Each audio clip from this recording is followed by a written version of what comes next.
কলকাতার মর্মান্তিক ঘটনাতে আসল দোষী কারা উঠে আসছে নয়া এক তথ্য। সিসিটিভি ফুটেজ ঘুরিয়ে দিল সম্পূর্ণ কেস। সিসিটিভি ফুটেজে একটা নয়, অর্থাৎ শুধু সঞ্জয় রায় নয়, 4টে আলাদা আলাদা চেহারাকে খুঁজে পাওয়া গেছে। প্রথম যে ছেলেটাকে দেখা গেছে সেটা ফার্স্ট ইয়ারের পোস্ট গ্র্যাজুয়েট ট্রেনি ডক্টর, দ্বিতীয় সুমিত্র ফার্স্ট ইয়ারের পিজি ট্রেনি ডক্টর, 3 নম্বর Subhadeep intern chest medicine doctor, 4 নম্বর গোলাম হসপিটালের একজন স্টাফ। এই ভিডিওতে বলা তথ্য এখনও কোনো ভিডিওতে পাননি, শেষ অবধি থাকুন এবং শেয়ার করে লক্ষ মানুষের কাছে ছড়িয়ে দিন। বিরাট আপডেট, আরও কিছু ব্যক্তিকে সিসিটিভি ক্যামেরায় দেখা গেছে।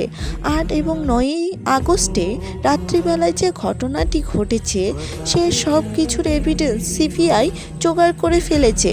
সিবিআই বলছে সেদিনকার রাত্রিবেলা 12টার একটি ফুটেজ পাওয়া গেছে, যে ফুটেজে আমাদের তিলোত্তমাও ছিল।